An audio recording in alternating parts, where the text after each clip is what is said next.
Hello friends, this is Rachna Rawat and welcome to my channel let's go. तो आज हम यहाँ डिस्कस करने वाले हैं पेपर फर्स्ट सीडीपी का, जो कि सेट ए का लिया हुआ है। तो चलिए डिस्कस करते हैं। ये पेपर जो है 2019 का दिसंबर का लिया हुआ है, ठीक है। तो पार्ट 1 है बाल विकास में शिक्षा शास्त्र। आपको पता है हर सब्जेक्ट के 30 क्वेश्चंस आते हैं। तो इस तरह हम यहाँ पर ये स्टार्ट करते हैं। और हमें ये भी पता होना चाहिए कि सीटेट को क्लियर करने के लिए प्रीवियस ईयर्स के जो क्वेश्चंस हैं कितने इंपॉर्टेंट होते हैं। तो प्रीवियस ईयर के क्वेश्चंस लगाते रहिए और पेपर सॉल्व करते रहिए। तो चलिए स्टार्ट करते हैं क्वेश्चन पेपर। फर्स्ट क्वेश्चन है, भाषा के अर्जन एवं विकास के लिए सर्वाधिक संवेदनशील अवधि कौन सी है? ठीक है, the most critical period of acquisition. Acquisition means जैसे कि हम बच्चे जो है क्या क्या चीजें एक्वायर करता है, शब्द भंडार कैसे होता है, ठीक है ना, शब्दों का जैसे। और विकास, विकास मीन्स डेवलपमेंट। जैसे डेवलपमेंट स्टार्टिंग में बच्चा जो कम एज का होता है 0 से 1 एज का, तो वो जैसे स्टार्टिंग में क्राइम करता है, फिर बैबलिंग करता है, फिर 1 वर्ड्स स्टार्ट करता है बोलना, ठीक है। इस तरह उसका डेवलपमेंट होता चला जाता है। तो उसमें सबसे संवेदनशील अवधि कौन सी है, ये पूछा है। तो फर्स्ट इज जन्म पूर्व अवधि, pre natural period. Second early childhood, third middle childhood and fourth is adolescence. तो इसमें देखिएगा जो है अर्ली चाइल्डहुड, अर्ली चाइल्डहुड में क्या होगा, इसमें भाषा सीखने की जो क्षमता है और अर्जन और विकास है वो बहुत तेजी से होगा। सेकंड इज राइट हो जाता है, ठीक है, जिसमें कि हमारे प्रोफेसर स्मिथ जो थे वो बताते हैं कि 1 से 1 साल का जो बच्चा है वो लगभग 1 से 3 वर्ड्स तक बोल पाता है, ठीक है। और 2 साल का बच्चा जो है 273 वर्ड्स बोल पाता है और 3 साल का बच्चा 2072 वर्ड्स बोल लेता है। तो इस तरीके से जो 2 साल का बच्चा देखो 273 वर्ड्स बोल लिए और 3 साल के बच्चे ने 2072, कितनी जल्दी प्रोग्रेस किया है। ये जो होता है वो 2 से 6 साल के बच्चे में होता है। 2 से 6 साल का बच्चा किस स्टेज में आता है, अर्ली चाइल्डहुड में, ठीक है। नेक्स्ट हम अब आगे बढ़ते हैं सेकेंड क्वेश्चन की ओर। निम्नलिखित में से कौन सी लॉरेंस कोहलबर्ग के द्वारा प्रस्तावित नैतिक विकास की एक अवस्था है? ठीक है, लॉरेंस कोहलबर्ग ने नैतिक विकास की अवस्था दी थी। तो कौन सी अवस्था है, हमें पता है ये हो जाएगी हमारी सेकंड, सामाजिक अनुबंध अभिविन्यास, द सोशियो कॉन्ट्रैक्ट ओरिएंटेशन, ठीक है, ये हो जाएगा हमारा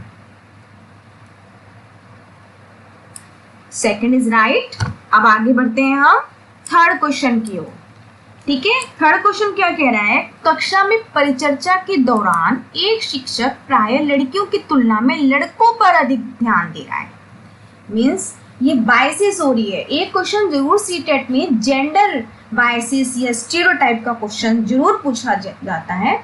तो इसमें है एक तरफ इसमें दिखा रहे हैं कि लड़कियों की तुलना में लड़कों पर अधिक ध्यान दिया जा रहा है, ठीक है। तो ये हो जाता है first option is gender biases, second gender identity, gender relevance and gender consultancy. तो ये हो जाता है जेंडर बायसिस। अब इसी में समझ लेते हैं जेंडर स्टीरियोटाइप। जेंडर स्टीरियोटाइप क्या होता है और जेंडर बायसिस क्या होता है। जेंडर स्टीरियोटाइप होता है जैसे कई बार ऐसा कहते हैं कि लड़कों को ऐसा कहा जाता है कि लड़कियों की तरह रोते हो, ठीक है ना, ऐसे कहते हैं लड़के होकर रोते हो। ये एक रूढ़िवादिता है, ये एक पहले से ही बड़े बूढ़ों का चलता चला आ रहा है कि ये बोलना कि लड़के होकर रोते हो। तो ये बात जो है वो जेंडर स्टीरियोटाइप में आ जाती है, ठीक है।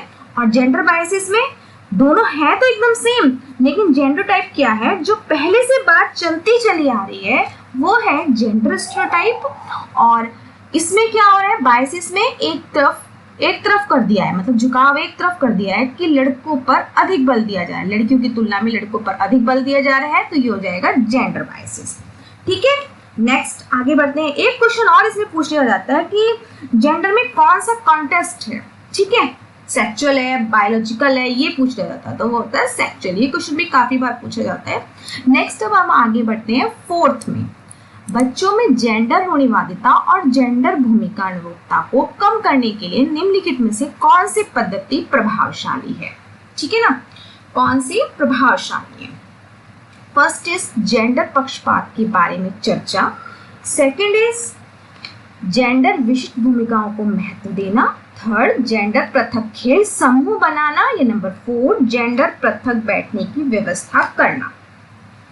ठीक है, तो इसमें हो जाता है उस पर चर्चा करना। जितनी हम चर्चा करेंगे उतनी वो रूढ़िवादिता जाएगी, अनुरूपता को कम किया जाएगा। ठीक है ना। नेक्स्ट आगे बढ़ते हैं क्वेश्चन नंबर 5 की ओर। निम्नलिखित में से किस मनोवैज्ञानिक ने बच्चों को ज्ञान के सक्रिय जिज्ञासु के रूप में देखते हुए उनके चिंतन पर सामाजिक एवं सांस्कृतिक विषय वस्तुओं के प्रभाव को महत्व दिया? ठीक है, इसमें बताया कहा है लिटिल साइंटिस्ट बताओ।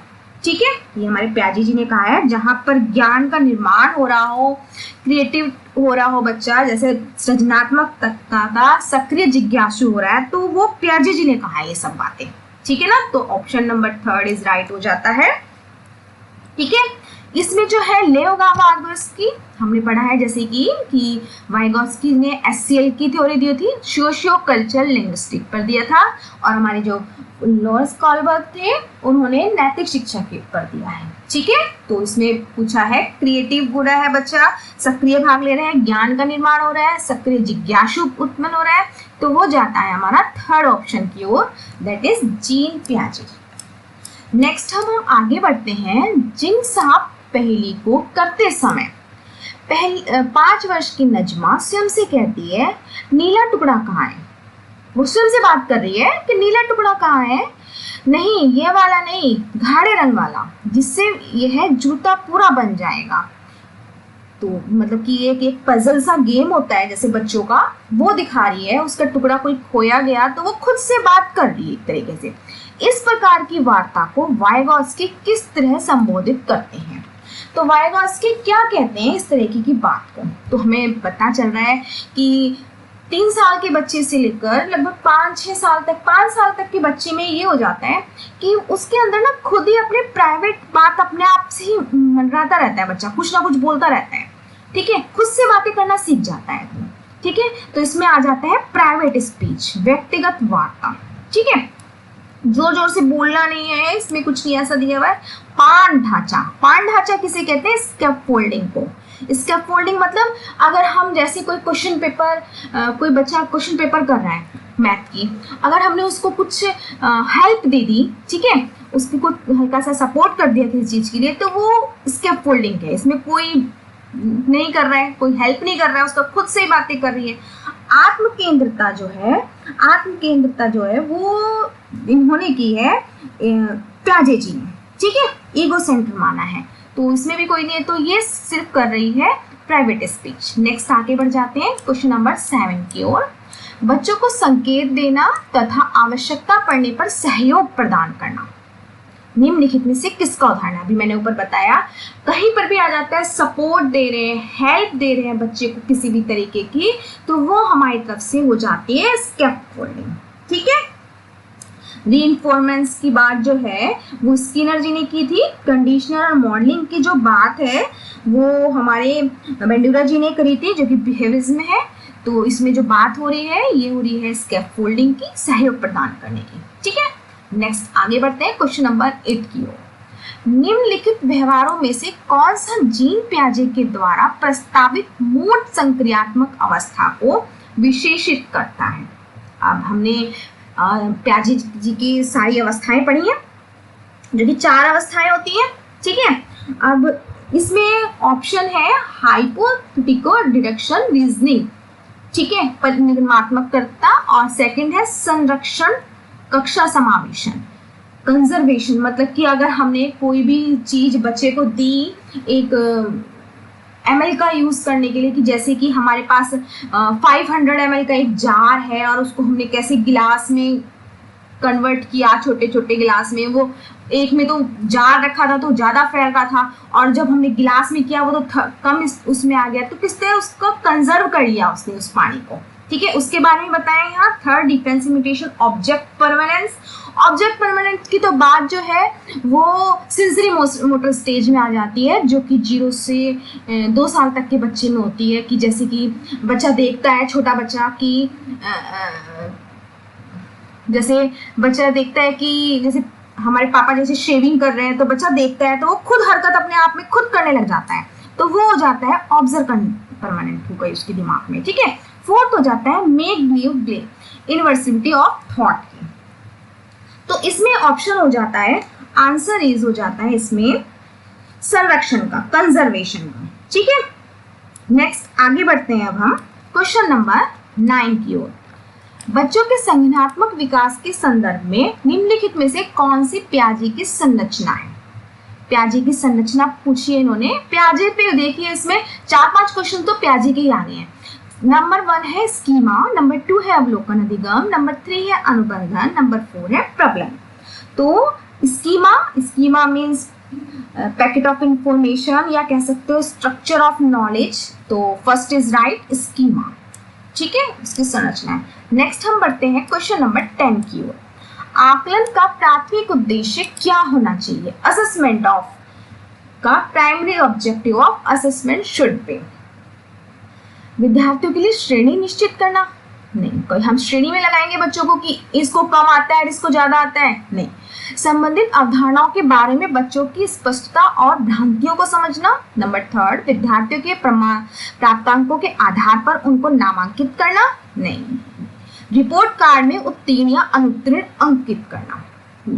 तो हमारा प्राथमिक उद्देश्य होना चाहिए संबंधित अवधारणाओं के बारे में बच्चों की स्पष्टता और उनकी भ्रांतियों को समझना। हम उनके कंफ्यूज को, उनके मन में क्या किस किस चीज के लिए कंफ्यूजन है उसके बारे में हम जानेंगे। नेक्स्ट हम बढ़ते हैं क्वेश्चन नंबर 11 की ओर।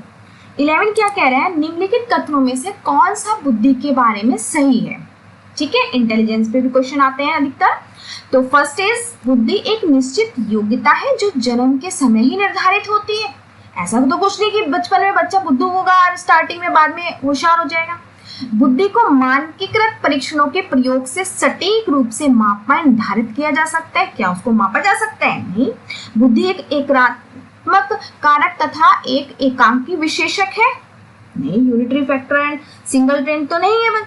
बुद्धि बहुआयामी है तथा जटिल योग्यताओं का समूह है, ये सही है। Multi dimension and set of complex ability.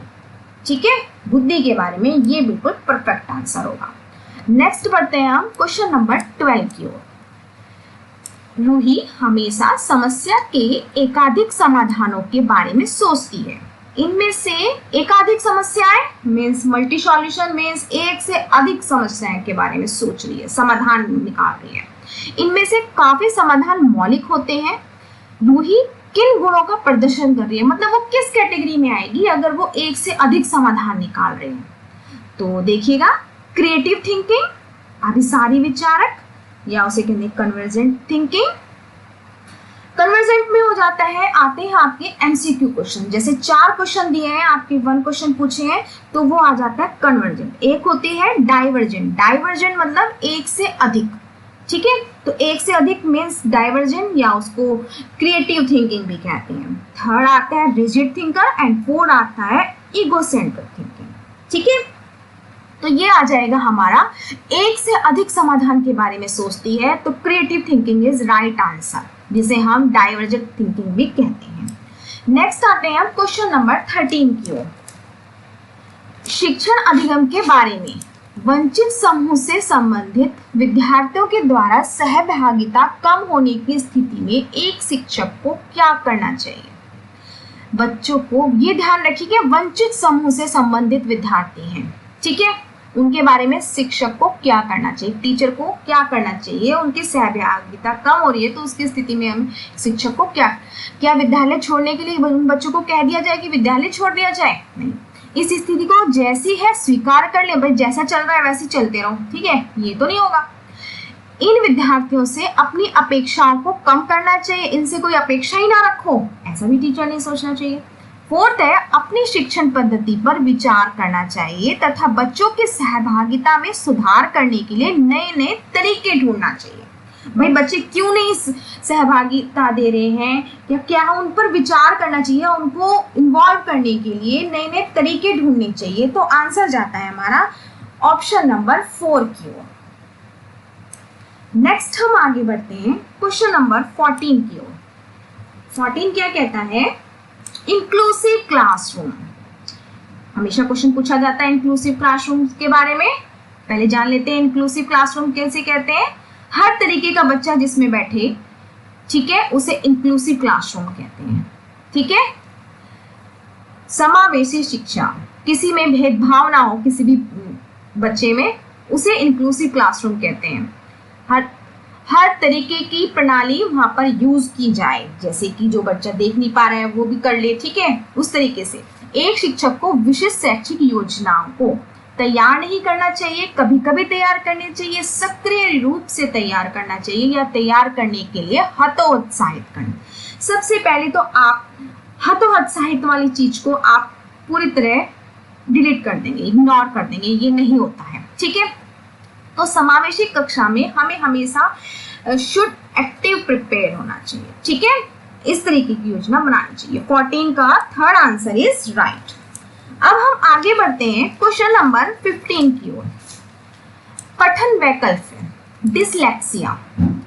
The primary characteristics of children with dyslexia includes, first is attention deficient disorder, second is divergent thinking, fluency in reading, अपसारी चिंतन, पढ़ने में धारा प्रवाहिता, third is inability to read fluency, धारा प्रवाह पढ़ने की अक्षमता, number 4 engages in repetitive locomotor actions। ठीक है, तो सबसे पहले हमें पता है कि डिसलेक्सिया किसे कहते हैं। डिसलेक्सिया जिसमें पढ़ने में हमें कठिनाई हो, ठीक है, कठिनाई हो रही है हमें पढ़ने में, जैसे बच्चा वास को सा पढ़ रहा है, ठीक है, जैसे डॉग को गॉड पढ़ रहा है, ठीक है, जैसे हमारी अभी पीछे मूवी आई थी तारे जमीन पर, उसमें बच्चे को प्रॉब्लम थी, वो पढ़ने में उसको प्रॉब्लम थी। अब यहाँ पर सेकेंड और थर्ड ऑप्शन जो है उसमें देखिए क्या प्रॉब्लम है। अब सारी चिंतन तो है, डाइवर्स थिंकिंग तो कर रहा है, बट पढ़ने में धारा प्रवाहिता, उसकी फ्लुएंसी हो रही है। अगर यहाँ पर नॉट आता, नॉट फ्लुएंसी, तो यह आंसर जाता इसकी ओर, लेकिन अब इस आंसर जा रहा है थर्ड की ओर, धारा प्रभाव पढ़ने की अक्षमता। ठीक है, inability to read fluency, third option is right. Next आगे बढ़ते हैं 16 क्वेश्चन की ओर। शिक्षा का अधिकार अधिनियम 2009 में उल्लेख की गई समावेशी शिक्षा की अवधारणा निम्नलिखित में से किस पर आधारित है। नंबर 1 व्यवहारवादी सिद्धांत, नंबर 2 अशक्त बच्चों के प्रति एक सहानुभूतिक अभिवृत्ति, नंबर 3 अधिकार आधारित मानवतावादी परिप्रेक्ष्य, नंबर 4 मुख्यतः व्यावसायिक शिक्षा उपलब्ध करा करके अशक्त बच्चों को मुख्य धारा में शामिल करना। तो देखिएगा ये इंक्लूसिव एजुकेशन में राइट टू एजुकेशन से रिलेटेड क्वेश्चन है, इसका ऑप्शन जाता है 4th की ओर। किस चीज पर आधारित है? जो अशक्त बच्चे हैं ना उनको मुख्य धारा में शामिल किया जाए। ठीक है, नेक्स्ट आगे बढ़ते हैं हम क्वेश्चन नंबर 17 की ओर। संरचनावादी ढांचे में अधिगम प्राथमिक रूप से लर्निंग का क्वेश्चन आ गया है। ठीक है, यथावत याद करने पर आधारित है, रोट मेमोराइजेशन, देखते ही हमें रॉन्ग लगा देना चाहिए, प्रबल पर केंद्रित, रीइंफोर्समेंट, 3 अनुबंध द्वारा अर्जित, 4th अवबोधन प्रक्रिया पर केंद्रित है। तो ये हो जाता है focus on the process of meaning making.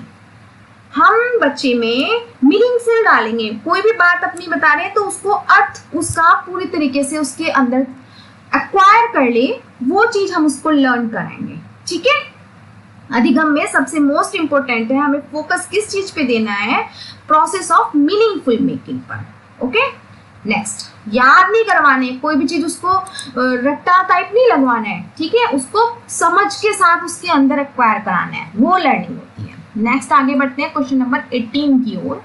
अनेक घटनाओं के बारे में बच्चों के द्वारा बनाए गए सहजानुभूत सिद्धांत। अभी देखिए थोड़ा सा हिंदी मीनिंग्स जो है काफी डिफिकल्ट टाइप हो जाता है, तो हम जो हो जाता है वो हम सेकंड लैंग्वेज जो कि हमारी साइड में लिखी हुई है, दोनों लैंग्वेज में पेपर आते हैं, तो इंग्लिश लैंग्वेज भी देख लीजिए। नाइव थ्योरीज उसे कह देते हैं, जैसे अल्टरनेटिव थ्योरीज को कहते हैं हम नाइव थ्योरीज, ठीक है, के संदर्भ में एक शिक्षिका को क्या करना चाहिए। तो क्या करना चाहिए, बच्चों के इन सिद्धांतों को अनदेखा करना चाहिए। नंबर सेकंड, बच्चों को दंडित करना चाहिए, न तो हमें अनदेखा करेंगे और न ही हम दंडित करेंगे। बार बार याद करने के द्वारा एक सही सिद्धांत से बदल देना चाहिए। या नंबर थर्ड, प्रतिकूल प्रमाण एवं उदाहरणों को प्रस्तुत करके बच्चों के इन सिद्धांतों को चुनौती देनी चाहिए। तो हमारा 18 का हो जाता है, फोर्थ आंसर इज राइट, ठीक है। हमें बच्चों को क्या करना है, जैसे छोटा बच्चा है, ठीक है, तो नाइव थ्योरी का मतलब हो जाता है जैसे वो मैच्योर नहीं है, एक तरीके से अल्टरनेटिव मतलब मैच्योर नहीं है। जैसे हम कभी ट्रेन वगैरह में जाते हैं तो ट्रेन में क्या होता है, हमारे साथ साथ हमें दिखता है कि चांद भी हमारे साथ साथ चल रहा है या पेड़ भी हमारे साथ साथ चल रहे हैं, तो वो नहीं, तो वो हमें बच्चों को क्या करना है, उनको एक क्या करना है, हमें उसमें एग्जाम्पल देकर प्रस्तुत करेंगे कि उनको और उनके सिद्धांतों को चुनौती देंगे, ठीक है। नेक्स्ट आगे बढ़ते हैं, इस तरीके से हम समझाएंगे बच्चों को। नेक्स्ट 19 क्वेश्चन की ओर बढ़ते हैं। छात्र केंद्रित शिक्षा शास्त्र की क्या विशेषता है, ठीक है। Child centred pedagogy promotes by, केवल पाठ्य पुस्तक पर निर्भर होता है, गलत। बच्चों के अनुभव को प्रमुखता देना, नंबर थर्ड, यत्रवत याद कराना, या फिर योग्यता के आधार पर विद्यार्थियों को नामांकित करना तथा वर्गीकरण करना। तो इसमें यत्रवत याद करना भी रॉन्ग हो जाता है, और इसमें हो जाता है आपको योग्यता के आधार पर उनको नामांकित करना भी रॉन्ग हो जाता है, और केवल पाठ्य पुस्तक पर भी रॉन्ग हो जाता है। तो बचा क्या हमारे पास, सेकंड ऑप्शन इज राइट, उनके अनुभव को प्रमुखता देना, ठीक है। नेक्स्ट आगे बढ़ते हैं 20 क्वेश्चन की ओर। संवेग एवं संज्ञान एक दूसरे से, इमोशनल है, इमोशनल एंड कॉग्निशन। वॉटसन के अनुसार क्या था, वॉटसन ने बताया था कि जो फियर, एंगर एंड लव जो है वो जन्मजात होते हैं, ठीक है ना, इमोशन से रिलेटेड बताया था उन्होंने वॉटसन जी ने। तो संवेग और संज्ञान क्या है, पूर्णतः अलग है, नहीं, स्वतंत्र है, इंडिपेंडेंट है, या फिर इंटरवोवन है। इंटरवोवन का मतलब इंटर रिलेटेड है एक दूसरे से, या फोर्स संबंधित नहीं है, तो इसमें हो जाता है थर्ड आंसर इज राइट, ये दोनों एक दूसरे से इंटर रिलेटेड है, ठीक है ना। नेक्स्ट आगे बढ़ते हैं, थर्ड इज राइट। 21 की ओर। संरचनावादी सिद्धांत के अनुसार अधिगम के बारे में निम्नलिखित कथनों में से कौन सा सही है, ठीक है। कंस्ट्रक्टिविज्म के अकॉर्डिंग अधिगम के बाद लर्निंग के अनुसार कौन से बिल्कुल सही है। अधिगम पुनरुत्पाद एवं स्मरण की प्रक्रिया है, नंबर 2 यथावत याद करने की प्रक्रिया है, नंबर 3 आवर्तीय संबंध के द्वारा व्यवहारों का अनुबंध है, ये नंबर 4 लर्निंग जो है सक्रिय विनियोजन के द्वारा ज्ञान की संरचना की प्रक्रिया है। तो इसमें क्या होगा, स्मरण की प्रक्रिया भी नहीं है, याद करने की भी नहीं है, यथावत याद करना नहीं है, व्यवहार का अनुबंधन नहीं है, तो फोर्थ इज राइट हो जाता है, सक्रिय विनियोजन के द्वारा ज्ञान की संरचना है। Process of construction of knowledge by active engagement, okay. Next आगे बढ़ते हैं 22 की ओर। विद्यार्थियों को स्पष्ट उदाहरण एवं गैर उदाहरण देने का क्या परिणाम है। बच्चों को जैसे उदाहरण दिया जाता है, ठीक है, और गैर उदाहरण का क्या मतलब होता है यहाँ से, जैसे बच्चों को ना हिंट दे दिया किसी चीज के लिए, पहले उन्होंने उदाहरण दिया, और गैर उदाहरण का मतलब उनको किसी भी चीज का हिंट, एक साइड में सपोर्ट सा कर दिया, हिंट दे दिया, ठीक है, क्लू दे दिया। क्या परिणाम होता है, नंबर 1 अवधारणात्मक परिवर्तन को प्रोत्साहित करने के लिए एक प्रभावशाली तरीका है, नंबर 2 यह विद्यार्थियों के दिमाग में भ्रांतियां उत्पन्न करता है, नंबर 3 यह अवधारणाओं की समझ में अभाव पैदा करता है, या नंबर 4 यह अवधारणात्मक समझ के बजाय कार्यविधि प्रक्रियात्मक ज्ञान पर ध्यान केंद्रित करता है। इसमें हो जाता है, यह प्रोत्साहित करने के लिए एक प्रभावशाली तरीका है। अब बच्चे को जरा सा कुछ नहीं आ रहा, हल्का सा हल्का आपने हिंट दे दोगे तो एकदम बच्चा क्या करेगा, एनकरेज हो जाएगा और ये तरीका बहुत अच्छा होगा, ठीक है ना, इफेक्टिव हो जाएगा ये। तो फर्स्ट इज राइट। नेक्स्ट आगे बढ़ते हैं, और वो और करने का उसके अंदर जिज्ञासु पैदा होगी, और करने की इच्छा पैदा होगी क्वेश्चंस को, ठीक है ना। नेक्स्ट आगे बढ़ते हैं हम 23 की ओर। बच्चों को अधिगम गतिविधियों में भागीदारी करने के लिए लगातार पुरस्कार देना और दंड देने का प्रयोग करने से क्या प्रभाव पड़ता है। अब अगर बच्चा को हम किसी भी चीज के लिए कह रहे हैं, जैसे कोई हल्का सा टेस्ट हुआ, या बेटा आप ये करोगे तो आपको ये पुरस्कार दिया जाएगा, अगर आप ये नहीं करोगे तो आपको ये दंड दिया जाएगा, इस तरीके से कर रहे हैं, तो क्या प्रभाव पड़ेगा उसका। बाहरी अभिप्रेरणा कम होगी, आंतरिक अभिप्रेरणा बढ़ती है। वह बच्चों को प्रदर्शन आधारित लक्ष्यों के बजाय निपुणता पर ध्यान देने के लिए प्रोत्साहित करता है, या अधिगम के बच्चों की स्वाभाविक अभिरुचि तथा जिज्ञासा कम होती है। अब हमने पढ़ा है कि मोटिवेशन जो है 2 टाइप्स के होते हैं, एक तो होते हैं इंटरनल और एक होते हैं एक्सटर्नल, ठीक है। इंटरनल और एक्सटर्नल मतलब बच्चा क्या करना चाह रहा है, हम उसको किस तरह प्रमोट कर रहे हैं, ठीक है। सिर्फ पुरस्कार और दंड देकर ही हम उसे आगे प्रमोट करेंगे, इसका मतलब हम उसकी जो अंदरूनी उनकी जन्मजात की जो इच्छा है वो उसकी कम कर रहे हैं। तो हमें हर बात पर उसको ना पुरस्कार और दंड नहीं देना चाहिए। तो फोर्थ आंसर इज राइट। अधिगम में बच्चों की स्वाभाविक अभिरुचि एवं जिज्ञासा कम होती है, ठीक है। उसकी जो क्यूरियोसिटी है इन्वॉल्व इन लर्निंग डिक्रीज होती है, ठीक है। नेक्स्ट हम आगे बढ़ते हैं 24 की ओर। 24 क्या कहता है, निम्नलिखित में से कौन सी प्रथाएं सार्थक अधिगम को बढ़ावा देती है।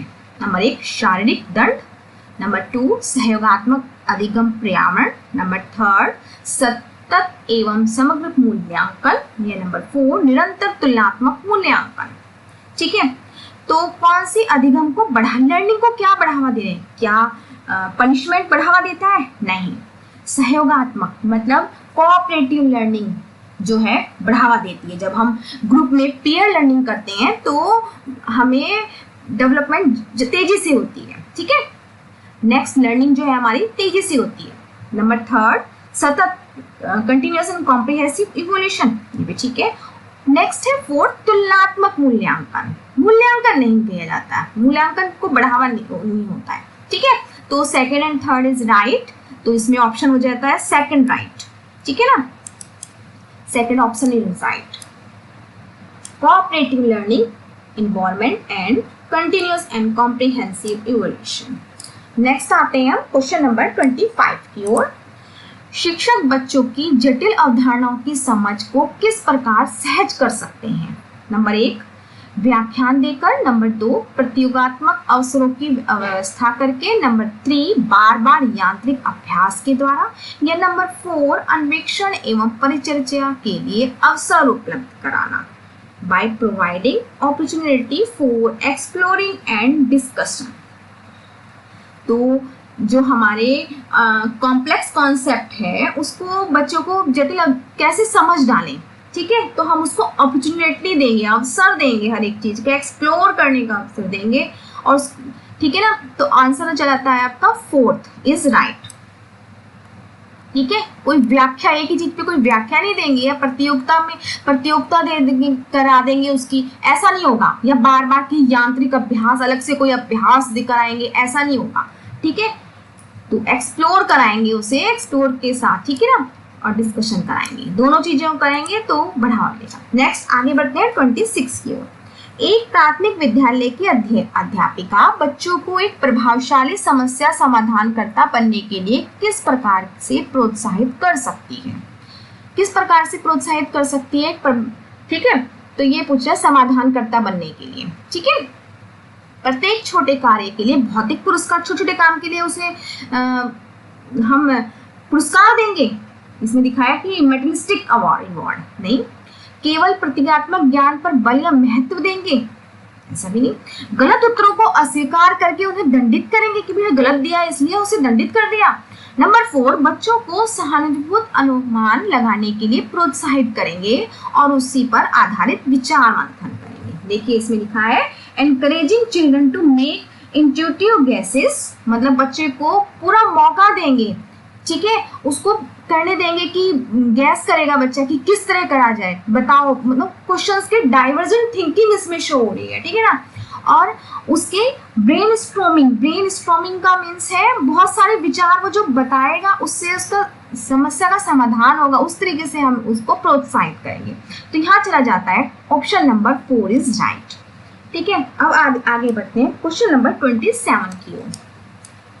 27 क्या कहते हैं, निम्नलिखित अवधि में से किसमें शारीरिक वृद्धि एवं विकास तीव्र गति से घटित होता है, ठीक है। तीव्र गति से घटित शैशवावस्था एवं प्रारंभिक बाल्यावस्था, प्रारंभिक बाल्यावस्था एवं मध्य बाल्यावस्था, मध्य बाल्यावस्था एवं किशोरावस्था, किशोरावस्था एवं वृद्धावस्था। अब हमें पता है कि प्याजी जी ने हमें 4 स्टेजेस दी है हमें 4 स्टेजेस। तो उन्होंने बताया कि या तो बच्चा इन्फेंसी होता है जब 0 से 2 साल तक का होता है, ठीक है, या उसकी अर्ली चाइल्डहुड होती है, मतलब 2 से 6 साल तक का होता है। इतना जल्दी ग्रो बच्चा 6 to 10 में नहीं कर पाता जितना 2 to 6 में अर्ली चाइल्डहुड में कर जाता है, ठीक है ना। तो शारीरिक वृद्धि और विकास जो है उनका बहुत एकदम से होता चला जाता है, मतलब, ठीक है ना। तो फर्स्ट इज राइट, शैशवावस्था, infancy and early childhood. Okay, next आगे बढ़ते हैं। फिर उसके बाद जो है, जो अर्ली चाइल्डहुड के बाद एकदम से फिर थोड़े एडोलेसेंस में फिर जाके थोड़ा सा बढ़ता है, नहीं तो सबसे पहले जो है इन्फेंसी और अर्ली चाइल्डहुड में बढ़ता है। नेक्स्ट आगे बढ़ते हैं हम 28 की ओर।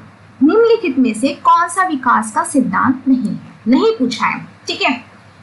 विकास जीवन प्रयत्न होता है, विकास परिवर्तन होता है, विकास आनुवंशिकता एवं पर्यावरण दोनों के द्वारा प्रभावित होता है, विकास सार्वभौमिक है तथा सांस्कृतिक संदर्भ इसे प्रभावित नहीं करते।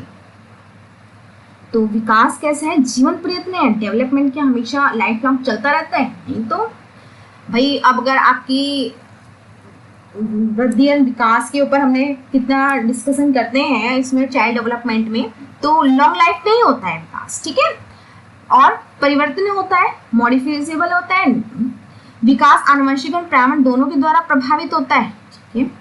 नेक्स्ट है विकास सार्वभौमिक, इसमें नहीं पूछा है, ये ध्यान में रखते हुए करिएगा। तो इसमें 4th आंसर हो जाता है राइट, विकास सार्वभौमिक है तथा सांस्कृतिक संदर्भ से प्रभावित नहीं करते, ठीक है, ये आंसर इज राइट हो जाएगा। नेक्स्ट आगे बढ़ते हैं 29 क्वेश्चन की ओर। वैयक्तिक विभिन्नता का प्राथमिक कारण क्या है। नंबर 1, लोगों के द्वारा माता पिता से प्राप्त आनुवंशिक संकेत पद्धति या कोड। नंबर 2, जन्मजात विशेषताएं। नंबर 3, पर्यावरणीय प्रभाव। या नंबर 4, आनुवंशिकता एवं पर्यावरण के बीच जटिल पारस्परिक क्रिया। तो 4th आंसर की ओर हम जाएंगे। तो 4th आंसर है heredity and the environment interfere, ठीक है ना। नेक्स्ट आगे बढ़ते हैं हम क्वेश्चन नंबर 30 की ओर। निम्नलिखित में से कौन सा द्वितीयक समाजीकरण एजेंसी का उदाहरण है। देखिएगा इसमें सेकेंडरी सोशलाइजेशन एजेंसी के, प्राइमरी कौन हो जाता है, प्राइमरी में हमारे परिवार हो जाते हैं। तो ये जो 2 ऑप्शन है तो देखते ही हम कट हो जाएंगे, ठीक है। 3rd पे है विद्यालय एवं मीडिया और मीडिया एवं पास पड़ोस, ठीक है ना।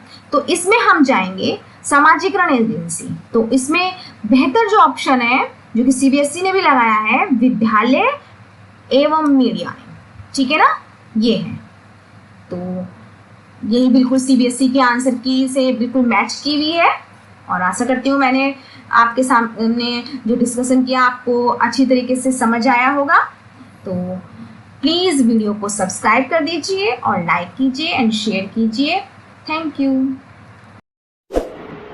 आई होप आपको मेरी ये वीडियो पसंद आई होगी, तो लाइक कीजिए, शेयर कीजिए और सब्सक्राइब कीजिए। Thank you.